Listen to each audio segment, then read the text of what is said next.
落后就要挨打，这并不是什么仇恨教育，而是中国人经过近100年的惨痛教训总结出来的经验。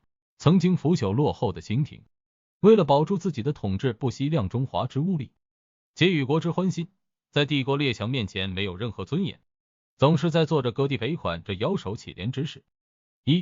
罗刹治国，无恶不作。闻一多先生的妻子之歌，将清廷割让或者租借出去的7个地方比作成是7个被拱手让人的孩子，言语中透露着母子分离的悲伤。其中的旅顺、大连篇主要讲述的是俄国占据了旅顺港和大连港，要怪只能怪清廷的无能，怪帝国列强们太过于残暴。当年侵占中国领土面积最多的当是沙皇俄国。自从康熙年间，沙俄的哥萨克骑兵就屡次侵犯黑龙江，双方经过雅克萨之战以后签订了尼布楚条约。当时的康熙皇帝正忙于应对噶尔丹，因此就想着赶紧结束中俄之战，投身于对抗准噶尔的战争中。这个条约规定，外兴安岭以北的25万平方公里划归沙俄所有，但是俄国人的狼子野心并未就此止步。在1727年，也就是雍正5年，双方划分国界，签订恰克图条约。自此以后，贝加尔湖以南的近10万平方公里划归沙俄。当时的清朝还没有到国力衰退期，只是感觉那块地方天寒地冻的，没有什么价值，让了就让了。沙俄人对于侵占领土仿佛有种天生的执念。自从鸦片战争以后，他们成立了黑龙江问题特别委员会。可中国的黑龙江与沙俄又有什么关系？他们只是想趁火打劫。于是在1858年，双方签订了瑷珲条约。自那开始，黑龙江以北外兴安岭以南的近60万平方公里全部归于敌手。沙俄人看到了清廷的软弱，变得愈发肆无忌惮。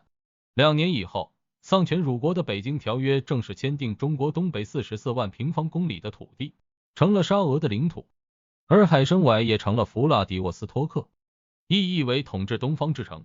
紧接着中俄勘分西北界约季，紧接着中国西北的44万平方公里悉数成为沙俄的领土。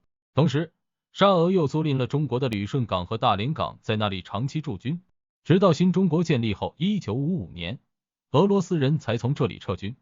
因为清廷实在无力与沙俄较量，只能偷偷的联络日本。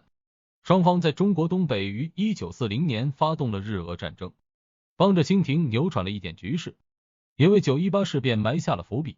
10月革命胜利以后，中国以为苏俄的态度与沙俄不同，列宁也的确表示过要归还中国的领土，然而由于种种原因一直没有兑现。同时，苏联还在1945年与中国政府签订了中苏友好同盟条约，国民政府不得已承认了外蒙独立。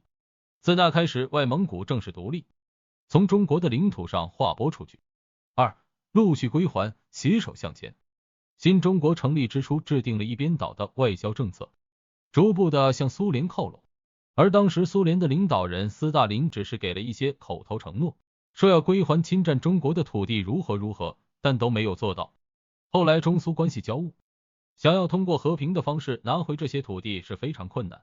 好在1991年苏联解体，俄罗斯正式独立，并且接管了原先归属于沙俄的大片领土。自从俄罗斯成立以后，中俄关系逐步升温，双方也签订了许许多多的友好协议。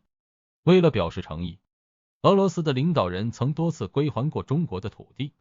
那么到目前为止，一共归还了我国多少土地呢？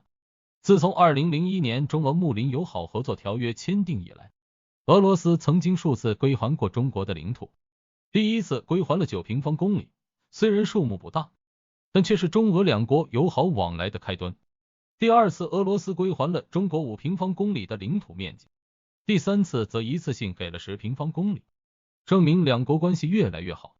最后一次则归还了173平方公里，拢共4次归还了197平方公里。可见俄罗斯领导人对中国是十分有诚意的。就像他们侵占了日本的北方4岛，日本屡次抗议，普京都是选择置之不理。相信未来随着中俄关系越来越好，会有更多的土地回到祖国的怀抱。3. 区别对待，缘由极深。自从尼布楚条约签订以来，中国在俄罗斯人手中直接或间接丢失的领土近300万平方公里。若是没有俄罗斯人，中国今天的领土面积当在1000万平方公里以上。那么为何我们对钓鱼岛问题如此执着，而对俄罗斯侵占的那么多领土一直保持平和？首先，中俄两国的关系非常特殊，中俄都是被美国针对的国家，需要协同起来共同对付霸权。两国之间有着很多的共同利益，不能因为这些问题就开始翻脸。